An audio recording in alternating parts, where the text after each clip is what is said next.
할렐루야. 네, 반갑습니다.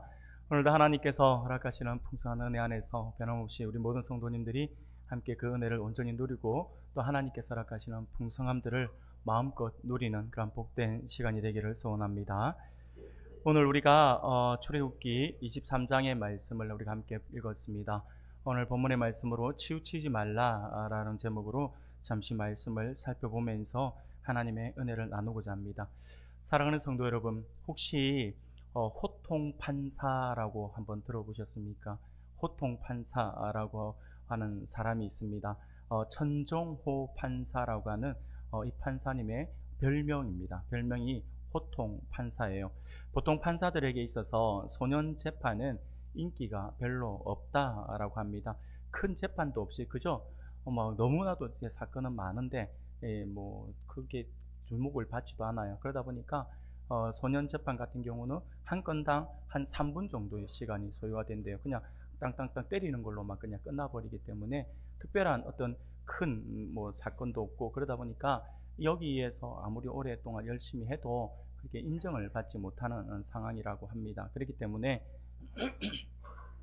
이게 큰 어떤 성과를 내기가 어렵기 때문에 대부분 이 소년 재판을 담당하고 있는 판사들은요, 1년, 2년 정도 그것을 담당하고 다른 부서로 이제 인사 이동하기가 마련이라고 하더라고요. 그렇게 당연하다라고 하더라고요. 그런데 이 천종우 판사라고 하는 분은요, 자그마치 8년 이상을 이 소년 재판만 담당하였고, 나중에 부서 이동을 할 때도 본인은 계속해서 소년부 재판을 하기를 원했지만 이 한 법원에 장기간 근무를 하지 못하는 그 규정이 있어요. 그 규정으로 인해서 어쩔 수 없이 부서를 이동하게 되는데요. 그 일과 이동하면서도 굉장히 그가 아쉬워하고 죄송스러워하면서 좀 미안해하면서 그 자리를 이제 이동을 했다라고 하더라고요.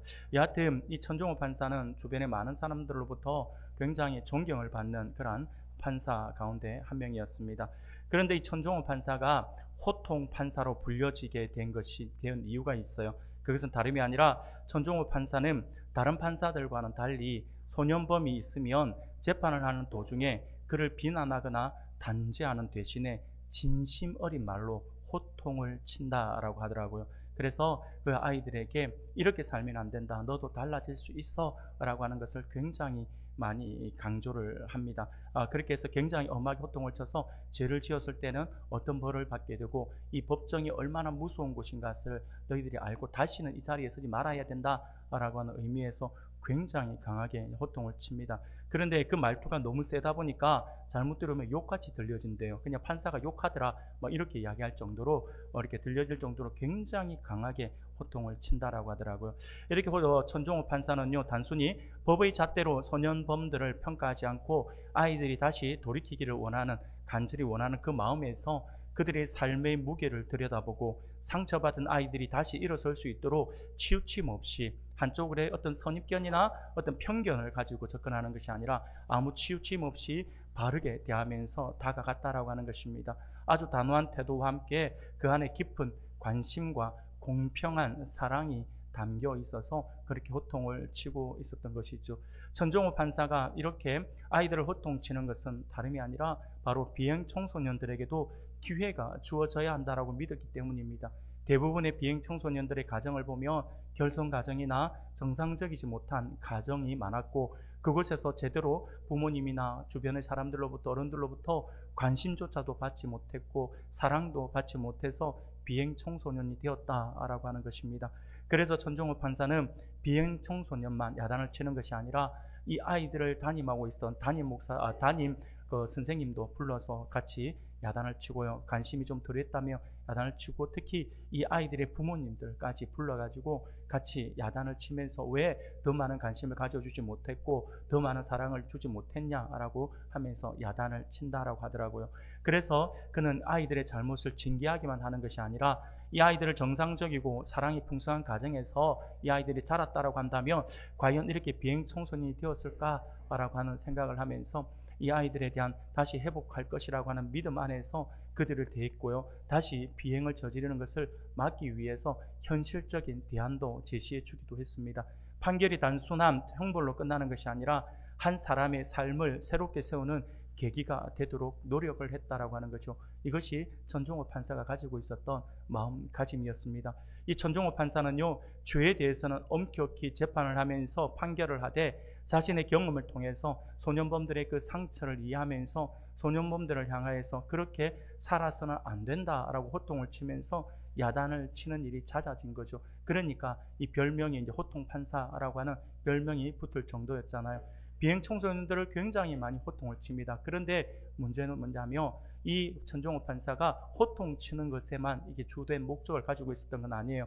호통을 굉장히 심하게 욕처럼 들릴 만큼 심하게 야단을 쳤지만 재판이 끝나고 나면 그러고 나면 이 아이들을 불러서 붙잡고 눈물로 기도해 주면서 저들을 바로 잡아주고자 했던, 노력을 했던 그러한, 어떻게 보면 하나님의 사람이었던 거죠. 하나님께서 나에게 이 사명을 주셨구나, 내가 이 아이들을 돌봐야겠다라고 하는 그 마음으로 하나님께서 나를 보내주셨구나라는 그 믿음으로 이 아이들을 대했다라고 하는 것이죠.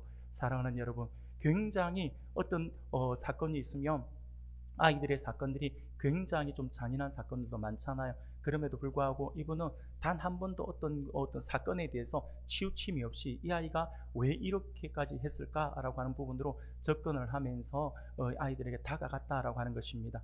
사랑하는 우리 성도 여러분, 오늘 우리가 함께 참여할 하나님의 성품은요, 바로 천종호 판사가 보여주었던 그 모습 속에서 볼 수 있는 어느 한쪽으로 치우치지 않고 고르다라고 하는 의미를 가지고 있는 공평이라고 하는 단어이죠. 공평입니다. 하나님의 성품에 참여할 그것은 오늘은 공평의 성품입니다. 성경은 치우치는 것에 대해서, 한쪽으로 치우치는 것에 대해서 성경은 매우 여러 부분에 있어서 매우 강하게 그것을 경계하고 있는 것을 보게 됩니다.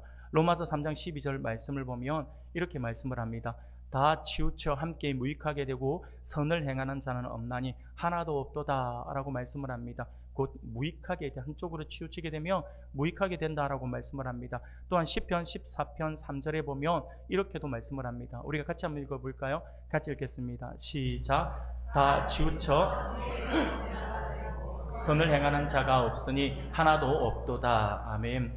더러운 자가 된다라고 이야기를 합니다. 결국 한쪽으로 치우치는 것은요, 악을 행하게 되는 것이다라고 하는 것을 성경은 우리에게 분명히 말씀을 해주고 있다라고 하는 것입니다. 또한 성경적 관점에서 볼 때에 공평은요, 치우치지 않는 균형과 함께 바른 판단을 포함하고 있다라고 하는 것을 우리가 기억해야 할 것입니다. 그리고 성경은 공평을 추구하는 길은 다름이 아니라 여호와 하나님을 경외함에 있다라고 이렇게 말씀을 하고 있음을 보게 됩니다. 뿐만 아니라 잠언서 11장 1절에 보면 이렇게도 말씀을 해요. 속이는 저울은 여호와께서 미워하시나 공평한 추는 그가 기뻐하시느니라. 아멘. 하나님은요, 공평하신 하나님이시기 때문에 하나님의 사람들인 우리들은 공평한 삶, 공평으로 다가가기를 원한다라고 하는 것을 우리가 결코 잊어서는 안 된다라고 하는 것입니다. 사랑하는 우리 성도 여러분, 오늘 본문의 말씀에도 이와 같이 공평의 성품을 가져야 할 것에 대해서 우리에게 말씀을 해주고 있음을 볼 수가 있습니다. 사랑하는 여러분, 그렇다면 오늘 우리가 참여해야 할 하나님의 성품의 하나인 이 공평의 성품은 구체적으로 무엇이고 우리는 또 그것을 어떻게 실천할 수 있을까요? 오늘 본문의 말씀을 통해서 우리는 그것을 함께 살펴보면서 하나님의 은혜를 나누고자 합니다. 사랑하는 여러분, 오늘 본문은 하나님과 언약을 맺은 하나님 나라 백성이 공의롭고 정의로운 언약 공동체를 이루는 데 필요한 공평에 관한 그 법을 다루고 있는 말씀입니다. 이 공평은 공동체를 지속하게 하는 아주 중요한 핵심적인 그런 기준 가운데 하나라고도 할 수가 있습니다.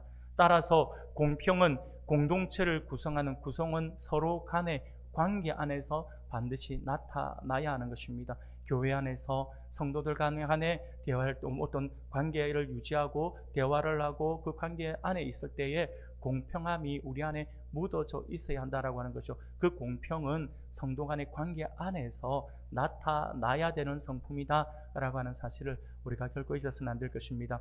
이를 위해서 특별히 오늘 본문에서는요, 내 이웃에 대하여 거짓 증거하지 말라라고 하는 제10계명 가운데 제9계명과 관련하여서 오늘 본문은 우리에게 말씀을 주고 있음을 보게 됩니다. 오늘 본문의 말씀 1절부터 3절까지의 말씀을 우리가 다 같이 한 목소리로 다시 한번 읽어보겠습니다. 같이 읽겠습니다. 시작. 너는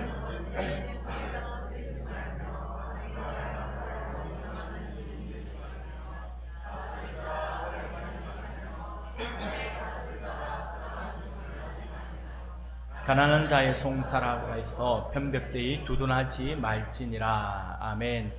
여기서 보니까 거짓된 풍설을 퍼뜨리지 말며 라고 말씀을 합니다. 여기서 거짓된 풍설을 퍼뜨리지 말라라고 하는 말은요, 쉽게 말씀을 드리며 사실로 확인되지 않은 말을 함부로 퍼뜨려서는 안 된다라고 하는 거죠. 이런 말들이 참 우리 안에 많잖아요. 예전에 이런 말 들고 어느 목사님은 카드라 통신이다 라고 하더라고요. 뭐뭐라 하더라, 뭐뭐라 카드라, 뭐뭐라 카데, 뭐 그런 이야기 있잖아요. 이게 어떻게 검증이 되지 않은 말들이잖아요.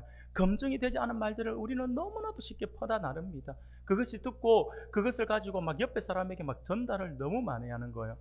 특히 오늘 우리 시대는 이게 더 심해진 것 같아요.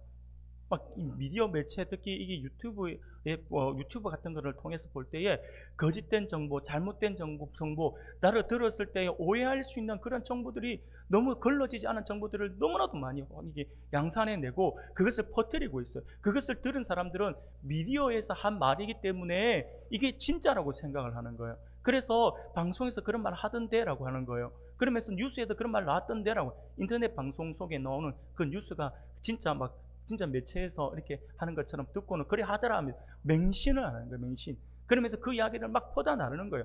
검증도 안 했어요. 그냥 검증도 안 한 상태에서 무조건 누가 이랬다 하더라, 누가 저랬다 하더라, 막 그러면서 분노를 막 이게 퍼뜨리는 사람들도 얼마나 많이 있습니까? 여러분, 이거예요. 이게 성경에서도 분명히 이러면 안 된다라고 말씀을 하는 거죠.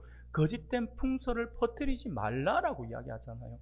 검증된 이야기. 그래서 누군가가 나에게 거기에 대해서 검증된 이야기인지 물어볼 때 내가 검증할 수 있는 그 이야기를 전해야 된다라고 하는 거죠. 그러지 않고 그렇게 이야기하던데, 누가 그러던데, 그저 나도 잘 모르겠는데, 이런다니까요. 이러면 안 되죠. 우리는 거짓된 풍설을 퍼뜨려서는 안 됩니다. 지금 성경엔 우리에게 분명하게 그걸 이야기하고 있습니다. 사실과 다른 일이 나의 입을 통해서 일파만파 번지게 되면 그 말은 사실 여부와 관계없이 공동체 내의 사람들의 생각과 인식에 영향을 주게 되어 있습니다. 거짓말이라고 하는 것이 이렇게 무서워요. 잘못된 정보라고 하는 게 이렇게 무서워요. 누군가 한 사람에 의해서 거짓된 정보가 나에게 들어오잖아요. 그런 정보가 들어오면 내가 이것을 검증할 생각도 안 해요. 내가 믿을 수 있는 사람의 말이니까 이 말이 맞겠지라고 그 말이 머릿속에 들어오잖아요. 귀에 들어와서 머릿속에 남으면 그 순간 우리 안에 뭐가 들어오는 줄 아세요? 선입견이 들어오게 돼 있고 편견이 들어오게 되어 있어요. 선입견과 편견이 들어오면 그러면 사람을 제대로 보지 못해요. 처음부터 무슨 말만 하면 삐딱하게 보는 거죠. 이 사람이 나한테 이런 말 하는 의도가 뭐지? 뭔가 있을 거야. 이 사람은 평소에 내가 듣기에 좀 건전하지 못한 사람이라고 내가 들었는데 이 사람이 나에게도 뭔가 나를 좀 이용하려고 접근하나? 이렇게 생각이 들어진다라고 하는 거죠. 그래서 사실 여부와 관계없이 공동체 내의 사람들의 생각과 인식에 영향을 줄 수 있기 때문에 거짓된 풍설을 퍼뜨리면 안 됩니다.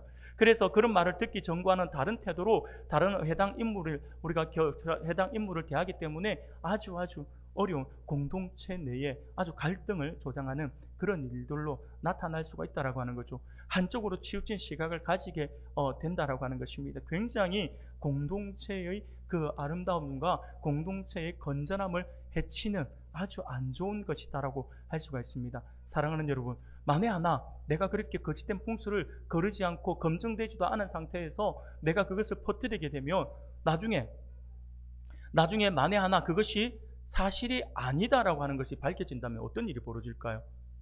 당사자의 실추된 명예와 평판을 회복하기가 어려워요. 나중에 들어가지고 거짓말 한 사람은 거짓말 내가 몰랐다 미안 이러면 자기는 끝난 줄 알아요.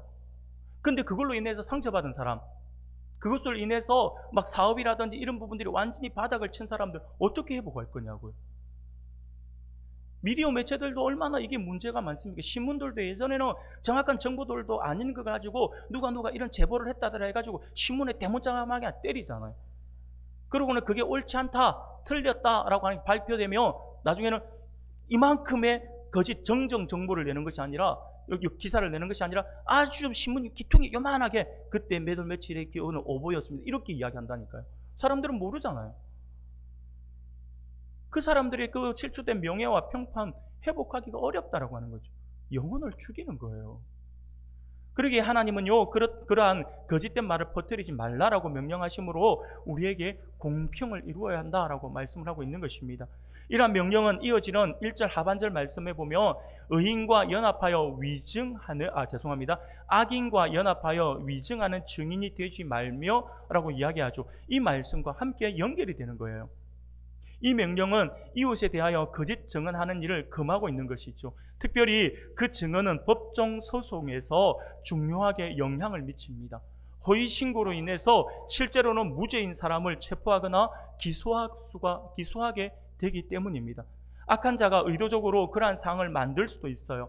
그러나 그러한 악한 자들과 같은 편에 서서 법정에서 거짓된 증언, 곧 위증을 하는 것은 하나님이 보시기에 불의하며 악한 일이다라고 하는 거죠.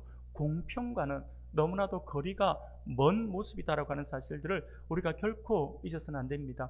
그러면서 2절 말씀에는 보면 두 차례 반복되는 표현이 등장하는 것을 보게 되거든요. 2절을 우리가 같이 한번 읽겠습니다. 같이 읽겠습니다. 시작. 다수를 따라 악을 행하지 말며 송사의 다수를 따라 부당한 증언을 하지 말며. 아멘. 여기서 두 번 반복되는 것이 나오죠. 바로 다수를 따라라고 하는 말입니다. 다수를 따라라고 하는 말. 이 말은 무슨 말일까요? 쉽게 말씀을 드리면 일종의 군중심리를 이야기하고 있습니다. 군중심리를 가리키는 것이죠. 많은 사람들은 대세에 자신을 맡기는 경우가 많아요. 내 의지하고 내 생각보다는 여론이 그렇다 하더라, 많은 사람들이 이렇게 이야기하더라 라고 한다면 거의 내 생각을 좀 많이 주장을 하지 않아요. 그 대세의 흐름에 자기 몸을 실으려고 합니다. 그 이유가 뭘까요? 거의 모든 사람이 취하는 입장과 다른 입장을 취하는 것 자체가 두렵기 때문이에요. 어리석다라고 분명히 평가를 받을 거예요. 10명 가운데 9명이 그것이 맞다라고 이야기를 하는데 나 혼자 틀리다라고 이야기하면 9명이 어리석다라고 당연히 비난을 하겠죠. 9명이 동시에 손가락질하면서 똑바로 안 산다고, 오히려 정확한 정보를 네가 모른다고 하면서 막 거짓된 정보임에도 불구하고 막 뭐라 하면 어떻게 될까요? 그냥 내가 알고 있는 사실이 아닌가? 라는 생각이 들어요. 여러분, 이 군중심리라고 하는 게 참 무서워요. 참 무서운 게 뭐냐면 우리 모두 가운데 한 사람 빼고 한 사람만이, 제가 마이크를 들고 있는데 이 마이크를 가지고 우리가 모두가 다, 여기 있는 사람 한 명만 빼고 모두가 다 이 마이크를 마이크라고 보지 않고 이것을 몽둥이라고 보는 거예요. 그러면서 모두가 다 이게 몽둥이라고 이야기를 해요. 그럼 한 사람이 자기 혼자 아니 그거 마이크인데요 라고 이야기하잖아요. 처음에는 강하게 이야기해요. 그런데 모든 사람이 동일하게 아니 네가 틀린 거야, 이거는 마이크가 아니야 라고 하면 나중에 내가 알고 있는 인식, 내가 있는 지식이 흐려지게 되어 있어요. 그러면서 순간 내가 뭐 잘못 착각하고 있나? 뭔가 아닌가? 이런 생각을 한다라고 하는 거죠. 이게 군중심리의 위험성입니다. 그렇기 때문에 사람들은요, 그런 소리, 사람들로부터 비난을 받는 그 소리가 듣기 싫은 거죠. 굉장히 그것이 두려움으로 다가와요. 어리석다는 소리를 듣는 것이 너무나도 무서운 거죠. 네가 틀렸다라고 조롱하거나 이상히 여기는 그 시선을 받을 수가 없어요. 그렇기 때문에 이 틀을 벗어나는 것이 쉽지가 않아요. 군중 안에 있을 때는. 그러나 이 말씀을 통해서 하나님이 그의 백성에게 무엇을 명령하시는지를 우리가 생각해야 합니다. 하나님께서 오늘 우리들에게 무엇을 요구하시는지 알아야 한다라고 하는 거죠. 만약에 다수가 걸어가는 그 길이 잘못된 길이라고 한다면 우리 하나님의 사람들은 어떻게 해야 될까요? 하나님의 언약의 백성들, 하나님의 사랑받는 하나님의 백성들은 많은 사람이 가는 길보다도 하나님의 말씀하시는 길, 그 길을 따라가야 한다라고 하는 것입니다. 많은 사람이 그 길을 간다 하더라도 나는 아니요라고 이야기할 수가 있어야 한다라고 하는 거죠. 아무리 많은 사람이 걷는다 하더라도 그 길이 악하고 정의롭지 못하다라고 한다면 우리는 결코 그 길로 가서는 안 된다라고 하는 것입니다. 모두가 악을 행한다 하더라도 하나님의 백성인 우리는 기꺼이 그 일을 거절할 수가 있어야 한다라고 하는 것이죠. 이는 특별히 법정 상황에서 그러합니다. 다수가 입을 모아 빌라도 앞에 선 예수님을 십자가에 못 박으라고 그들이 외쳤지 않습니까? 사실 그것은 부당한 증언이었잖아요. 결국 우리 예수님도요, 결국은 다수에 의해서 몰려서 돌아가신 거잖아요. 얼마나 무서운 거예요. 많은 사람들이 그렇게 한다라고 해서 그렇게 몰려서 따라가서는 안 됩니다. 그러면서 아무 생각 없이 다수가 이렇게 결정을 하고 이렇게 간다 해가지고 같이 따라가는 거예요. 근데 나중에 이 다수가 결정한 것이 틀렸다라고 이야기되면 나는 죄가 없는데요. 나는 그냥 다수가 가는 대로 그냥 따라가자 해서 그냥 아무 생각 없이 그냥 따라갔을 뿐인데 이런다니까요, 나중에. 그런데 성경은요, 우리에게 뭐라고 말씀하고 있냐면, 성경은 윤리적 행위의 주체가 다수에게 있다라고 하지 않고 개인에게 있다라고 분명히 말씀해 주고 있습니다.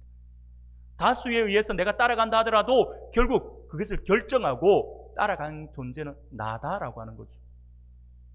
따라서 그리스도인은 하나님의 공의에 입각해 볼 때에 다수의 결정이 올바르지 않을 때에는 혼자서라도 담대히 진리의 편에 설 수가 있어야 한다고 하는 것입니다. 베드로가 우리 주님을 부인할 때에요, 그는 다수의 주님을 반대하는 사람들, 주님을 잡아서 가두어야 된다라고 하는 그 다수의 무리 안에 있었어요. 그 다수의 무리 안에 있을 때 베드로가 어떻게 했습니까? 주님을 모른다라고 부인을 했어요. 나중에 하나님의 말씀이 깨달아지고 나서 그가 어떻게 했습니까? 그 다수의 무리 속에서 나갔어요. 나가서 홀로 섰을 때 그는 무엇을 했냐면 심히 통곡합니다. 회개했다라고 하는 거죠. 사랑하는 여러분, 옳지 못한 다수의 길이라고 한다면 우리는 그 무리에서 떨어져 나가는 것을 두려워하고 나 혼자 왕따 되는 것은 아니냐라고 하는 그런 생각 때문에 두려워하고 꺼려할 것이 아니라 오히려 내가 그들을 왕따시키는 한이 있어도 나는 그 길을 가지 않을 거야 라고 하는 그 선택을 우리가 할 수 있어야 합니다. 이게 하나님의 사람이거든요. 그래서 우리 주님께서도 우리에게 분명히 말씀을 해주시잖아요. 우리 같이 한번 읽어볼까요? 마태복음 7장 13절 14절 말씀입니다. 같이 읽겠습니다. 시작. 좁은 문으로 들어가라. 인도하는 문은 크고 그 길이 넓어 그리로 들어가는 자가 많고 생명으로 인도하는 문은 좁고 길이 협착하여 찾는 이가 적음이라. 아멘. 우리 주님께서 어느 길로 가라고 하십니까? 좁은 길로 가라고 하지 않아요. 다수가 가는 그 길이 무조건 옳다라고 생각하지 않고 오히려 다수가 가는 길이 틀렸다라고 한다면 우리는 다수가 가는 그 평평하고 그 편안한 길이 아니라 협착하지만 힘들지만 어렵지만 우리는 그 좁은 길을 선택해야 한다라고 하는 거죠. 이게 하나님의 사람의 바른 모습이라고 할 수가 있습니다. 그런가 하면 3절에서 이렇게 말씀을 합니다. 가난한 자의 송사라고 해서 편벽되이 두둔하지 말지니라고 말씀을 하죠. 가난한 자의 송사에 대해서 말씀을 하고 있는 것입니다. 사실 이는 6절과 7절 말씀과 아주 유사하게 연결이 됩니다. 너는 가난한 자의 송사라고 정의를 붙게 하지 말며 거짓 일을 멀리하며 무죄한 자와 의로운 자를 죽이지 말라라고 말씀을 하죠. 사랑하는 여러분, 성경은요 끊임없이 하나님의 백성들에게 말씀하는 그 가운데 하나가 뭐냐면 나그네, 고아, 과부 등 이 약한 자들, 이 약자들, 사회적 약자에 대한 관심이 너무나도 많습니다. 그래서 약자들을 돌보시고 그들을 생각하시는 분이 성경은 우리에게 가르쳐주고 있는 성경에서 우리에게 가르쳐주는 하나님의 마음입니다. 우리는 일반적으로 약한 자의 편으로 마음이 기우는 경우가 많아요.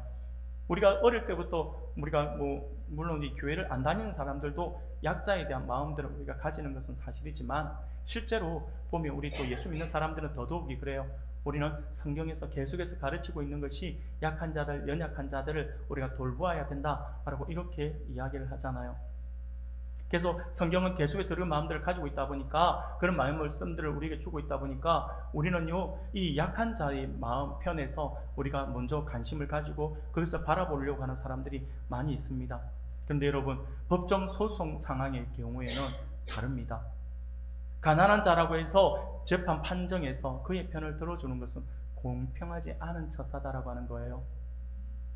쉽게 말씀을 드리면 어떤 누군가가 자기가 좀 여유가 있음에도 불구하고 더 많은 욕심에 그래서 회사 돈을 횡령을 했어요. 회사 돈을 횡령을 하는데 한 몇억을 횡령했다 칩시다.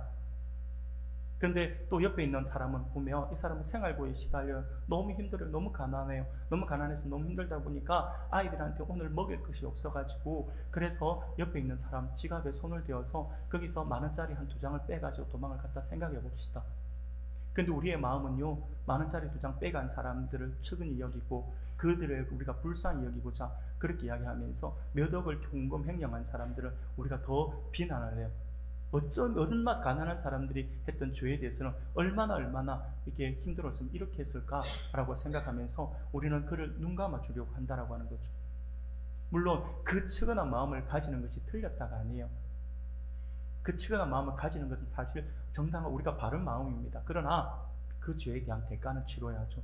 그리고 난 뒤 우리가 그 주는 사람이 우리 주변에 있으면 우리가 도와주어야 하는 것입니다. 사랑하는 여러분, 법 앞에서는 동등합니다. 우리 사람이 나누는 법은요, 큰 죄, 작은 죄가 있을지 모르지만 하나님의 법은요 똑같아요. 네가 죄인인가 죄인이 아닌가예요. 그런데 오늘 성경은 분명히 우리에게 가르쳐주고 있습니다. 가난한 자라고 해서 재판 법정에서 그의 편을 들어주는 것은 공평하지 않은 처사다라고 우리에게 분명히 말씀해주고 있죠. 이는 도리어 한쪽으로 치우쳐 편을 드는 일이잖아요. 단지 가난한 자에 대한 편애를 없애는 것에 넘어서 하나님은 이러한 편애에 대해서도 경고의 말씀을 하고 있다라고 하는 것입니다. 하나님은요, 공평에 대해서 분명하게 우리에게 말씀을 해주고 있습니다. 똑같이 잣대를 들이대어야 한다라고 하는 것입니다. 하나님의 백성이 한쪽으로 치우침 없이 공평을 추구해야 하는 것은 원수나 미워하는 자에게도 대해서도 마찬가지입니다. 내가 사랑하는 사람이라고 해서 좀 덜 적용하고 내가 미워하는 사람이라 해서 그것을 굉장히 엄하게 잣대를 들이대면 그 공동체, 바른 공동체가 될 수 있을까요? 이렇게 적용이 되니까 얼마 전까지만 하더라도 지금도 그렇지만 우리 사회에서 많이 유행했던 아주 유명한 말이 나오잖아요. 내로남불이라고 하는 말들이 나오지 않습니까? 사랑하는 여러분, 하나님의 백성이 한쪽에 치우침 없이 우리가 한쪽으로 치우침 없이 공평을 추구해야 되는 것은 내가 사랑하는 사람에게만이 아니라 나를 미워하는 사람에게도 동일하게 적용이 되어야 합니다. 그래서 주님은요, 우리에게 4절 5절에서 이렇게 말씀을 하고 있는 거죠. 4절 5절 우리가 오늘 같이 한번 읽어볼까요? 같이 읽겠습니다. 시작. 내가 만일 반드시 그 사람에게로 돌릴지며 내가 만일 너를 미워하는 자의 나귀가 짐을 싣고 엎드러짐을 보거든 그것을 버려두지 말고 그를 도와 그 짐을 부릴지니라. 아멘.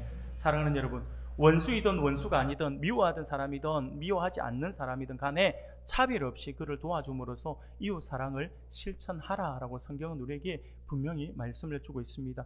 이것은요, 구약 성경에만 설명하고 있는 것이 아니에요. 예수님도 이것을 이야기하고 있는 거죠. 예수님께서 산상설교를 통해서 제자들에게 대해서 말씀하신 원수까지도 사랑하라고 하시잖아요. 원수 사랑 계명과도 같이 연결이 되는 말씀입니다. 하나님은 차별 없이 공평하게 해를 비추시고 비를 내려주시는 분이시잖아요. 우리 하나님이요, 우리 하나님의 사랑하는 백성들이라고 해서 우리에게만 따뜻한 햇볕을 내려주시고 믿지 않는 사람들, 하나님을 미워하는 사람들, 하나님을 비난하는 사람들에게는 하나님께서 해를 주시지 않는 게 아니에요. 동일하게 우리에게 해도 주시고 비도 주시고 우리에게 바람도 하나님께서 주신다라고 하는 것, 모든 사람에게 동일하게. 예수 믿는 사람이라고 해서 더 많은 해를 받고 예수 믿는 사람이라 해서 더 많은 바람을 받고 하는 게 아니에요. 하나님은 동일하게 주세요. 그게 우리 하나님의 공평한 우리 하나님의 성품입니다. 마찬가지로 하나님의 백성도 원수나 미워하는 사람이라 하더라도 동일하게 이웃으로 여기며 그를 향한 사랑과 선행을 베풀어야 한다라고 하는 것이죠. 그것이 공평하신 하나님을 닮은 그분의 백성다운 모습이라고 할 수가 있을 것입니다. 이러한 원리를 9절에서 이렇게 말씀을 합니다. 너는 이방 나그네를 압제하지 말라. 너희가 애굽 땅에서 나그네 되었은즉 나그네의 사정을 아느니라 라고 말씀을 합니다. 사랑하는 여러분, 이방 나그네에 대해서도 동일하게 적용을 해야 한다라고 하는 것입니다. 우리의 이웃뿐만 아니라 우리 이방 사람들이 우리 안에 있다 하더라도, 특히 오늘날 우리 시대는요, 다문화 가정이라고, 다문화 시대라고 우리가 이야기를 하잖아요. 다 가정도 다문화 가정 이렇게 이야기하잖아요. 여러분들의 사업장에서, 여러분들 우리 주변에 보면 이렇게 다양한 민족들이 많이 들어와 있잖아요. 이게 오늘 우리로 볼 때 이방인들이라고도 할 수가 있겠죠. 그들에 대해서 우리가 어떤 다른 마음들이나 공평치 못한 모습을 가져서는 안 된다라고 성경은 말씀을 합니다. 그들은 사회적으로 약자이고 힘이 없는 자이기에 우리는 그들을 향해 상대적으로 높은 위치에서 아래로 바라보면서 압제하고 억압하고 무시하고 학대할 수가 있습니다. 그러나 하나님께서 말씀하셨듯이 이스라엘 백성은 본디 애굽 땅에서 종노릇하던 나그네 신세였어요. 자신들이 겪었던 과거의 아픔과 서러움을 기억하며 그들의 사정을 헤아려주고 공감하면서 압제하지 말 것을 하나님은 우리에게 분명히 말씀을 하고 있습니다. 사랑하는 우리 성도 여러분, 공평이란 어느 한쪽으로 치우치지 않고 바르다라고 하는 뜻이다라고 하는 것을 이미 말씀을 드렸습니다. 이는 어느 한쪽으로 치우침 없이 균형을 잡고 바르게 판단한다라고 하는 의미를 포함하는 것이죠. 하나님은 공평하신 분이십니다. 공평하신 하나님은 어느 한쪽으로 치우침 없이 공평과 정의로 그분의 백성들을 다스리십니다. 그러므로 하나님의 백성인 우리도 공평하신 하나님과 같이 공평을 추구해야 합니다. 결국 이러한 공평의 성품을 가진 하나님의 백성은 하나님의 말씀에 순종함으로 하나님의 사랑을 나타내고 이웃에 대하여서 공평을 실천함으로 이웃 사랑을 드러내게 되어 있다라고 하는 것이죠. 사랑하는 여러분, 하나님의 백성은 마땅히 이웃의 명예를 소중하게 여겨야 합니다. 또한 정직해야 합니다. 가난한 자의 송사라고 해서 정의를 굽게 해서는 안 됩니다. 거짓을 멀리해야 하며 죄 없는 의인을 죽여서도 안 됩니다. 그들을 아프게 해서도 안 됩니다. 언뜻 생각해보면 당연한 일 같지만 사실 이러한 일들이 우리 안에 참 많이 있어요. 나도 모르게 은연중에 그런 행동을 할 수도 있어요. 나도 무의식 중에 그런 모습을 보일 수가 있다라고 하는 것이죠. 이웃을 사랑하는 사람은 이웃의 생명과 안전을 등한히 여길 수가 없습니다. 허위 신고나 거짓된 소문을 퍼뜨려서 이웃의 명예에 손상을 일으키는 것은 공평하지 못합니다.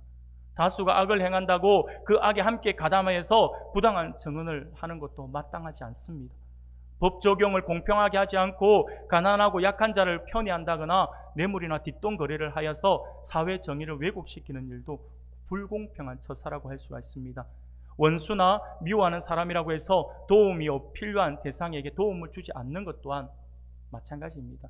하나님의 사람들은 동일하게 대해야 한다라고 분명히 말씀을 하죠. 사랑하는 성도 여러분, 이 모든 말씀을 분명히 우리가 기억하면서 날마다 공평하고 의로운 삶, 이것이 공평하신 하나님이 언약 백성에게 요청한 삶이다라고 하는 사실을 알고 더욱 우리 모두가 공평하신 하나님을 닮은 하나님의 백성으로 살아가면서 하나님을 영화롭게 하며 우리 주님의 그 몸된 우리 은강교회, 우리 교회를 더욱더 아름답고 든든히 세워나가는 그런 우리 성도님들이 다 되시기를 주님의 이름으로 축원합니다.